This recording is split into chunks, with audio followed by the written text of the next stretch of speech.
Does JYP accept global trainees? If I were to rank the categories in terms of most favorable to least favorable, it would have to be JYP guys. Do they even need an introduction? You guys know them, I know them, I think we're all good. But they are arguably the best company within the big three, and we're going to explore that topic in this video, so keep watching for some juicy questions. But before we begin, make sure to check out my shorts video on JYP and their sublabels, divisions. Go check it out if you are interested in that. We're starting off strong with the very first question, which is, does JYP force their idols to go on an extreme diet? So firstly, just to state this, a lot of people are under the impression that JYP is the best company out of the big three. Why do they think this? Because JYP does a good job of keeping that pristine image of being a pretty good company with like a humble, family-like kind of image. And I've got to give it to them. They do have more so stronger aspects within the company that are compared to other companies. However, when it comes to diets, that is not definitely the case, because why do you think Twice's Momo literally had to go on an ice diet where she only ate ice for a week? Would a good company allow that? Because here's the thing, most people don't want to hear this, but it is the truth. Companies aren't just simply good, or they're not simply just bad. There's different aspects that make them up to be a company, and this is one of their weakest aspects when it comes to JYP. They really care about diets. They definitely do shame their idols if they don't have an acceptable weight. And the next question is, does JYP accept older trainees? So within the big three, if I had to choose one company that accepts younger idols and they kind of do care about age, it would have to be JYP. And this is just seen through the idols that they debut. You can see that their maknaes are pretty young, and overall the age average is pretty young for a group that just debuted. And if we just look at their trainees, we can see that JYP really likes to train idols at a really young age, like quite literally children. So yes, kind of started the video off with some negative aspects, but let's just talk about some positive things or neutral things, which is, what style of vocals do they like? So I'm going to split this conversation up into two different categories, so main vocal kind of types or lead vocals, and then kind of non-vocalists, people who aren't really that strong in dancing, or sorry, singing. They got in for other reasons like dancing or rapping or visuals or anything other like that.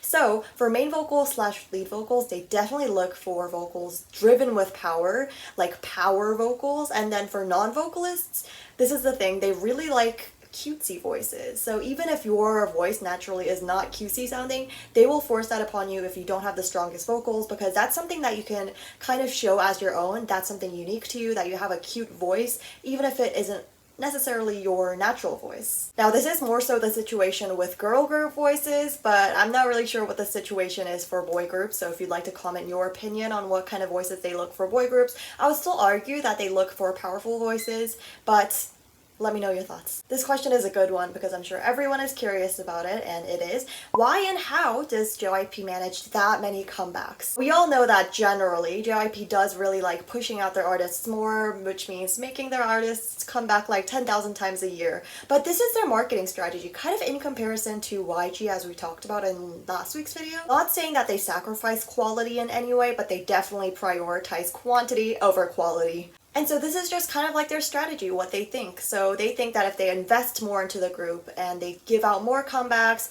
and put more effort into the group, more will come back. So they will earn more earnings at the end of the day, even though it's tiring for almost everybody within that company.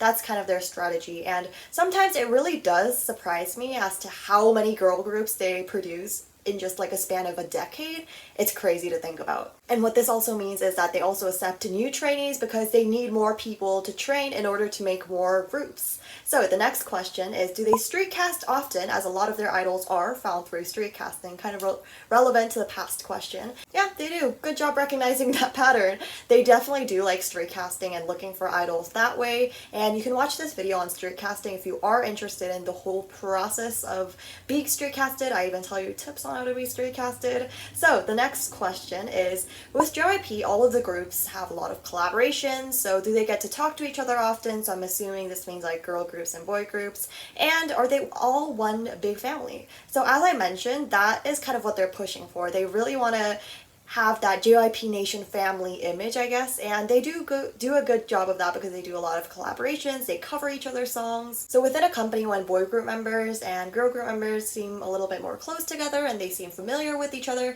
you can definitely tell that the training wasn't split in any way, which means like they weren't split in terms of boys and girls. It was kind of like together and they all trained together and they were all friends. It is something that you can assume. Obviously we can't like know that 100% because even within companies they change their training style every once in a while, but for JYP we can kind of assume that's the case, kind of like SM. The next question is a very good one because it's kind of difficult to guess. So the question is, what kind of concept does JYP like? Now in the past, a lot of people would have said cute kind of concept, more so fun, lively rather than girl crush, boy, bad boy, that kind of thing. They would have said that. However, JYP kind of really likes to switch their concepts every once in a while, and that doesn't mean within a group, but every generation they like to change things up. So let's just take girl groups for instance. Twice was more so like a cutesy girl group in the beginning, and then there was ITZY, and ITZY is more so like a, I don't know, like a self-confidence, more so girl crush rather than cutesy kind of concept. And then NMIXX is like a whole different concept.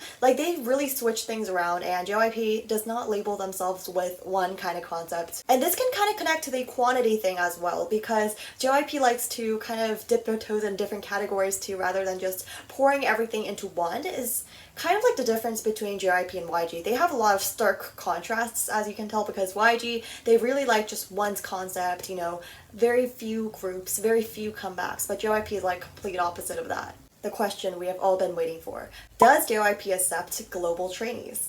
I think the trend between accepting global trainees in JYP and also SM are very similar, so go watch the SM video if you are interested in knowing, do they accept global trainees, because I feel like I explain it very well in there. However, the trend within JYP that's unique to them seems that they accept a lot of like ethnically Korean people, which means that like their parents are Korean, however they lived in other countries or they've been born there or whatever like that. So like for example, ITZY's Leah or NMIXX's Lily, you know, Stray Kids, Pangchan, like things like that. They really like to have global but not global trainees, if that makes sense, and idols. And you might be asking, why do they like that? It's probably because they want a lot of English speaking people but still Koreans, which also connects to the fact that they really prioritize learning English even if you're not the main English speaking member. They really want that kind of connection to global fans, so they really make sure that every single member knows English. So now the thing we've all been waiting for. If I were to rank the categories in terms of most favorable to least favorable, it would have to be, I added a new one in here because I thought it was very relevant for JYP but not so relevant for other companies. So number one would definitely have to be personality. I know, it's a new one, but JYP himself has really shared that he looks for personality within idols. And this doesn't just mean like, oh, being funny, being like an entertaining individual. No, it also means having manners. It also means being able to connect with fans, I guess. They really prioritize that, and more so looking at you as a person rather than someone that has talent or charisma or things like that. And then the next one after that would have to be dance. You don't really see a lot of members within JYP groups that are weak in dancing compared to other categories, so I put that there. And then the third one would have to be stage presence and like slash charisma, because JYP does look for that. They do look for very interesting idols. And then fourth is visuals, and I feel like those four are very important, and then the next two aren't as important because there's a lot of visual groups within JYP, so I put that there. And then the next one would have to be vocals. Yes, there's a lot of strong vocalists within JYP, but then there's also a lot of weak vocalists, so that kind of balance is, I guess, more so comparable. And then the last category, they don't really look for rap. I feel like there's not a lot of rappers within JYP. Obviously there are outliers, but generally they don't really care about rapping as much as other categories.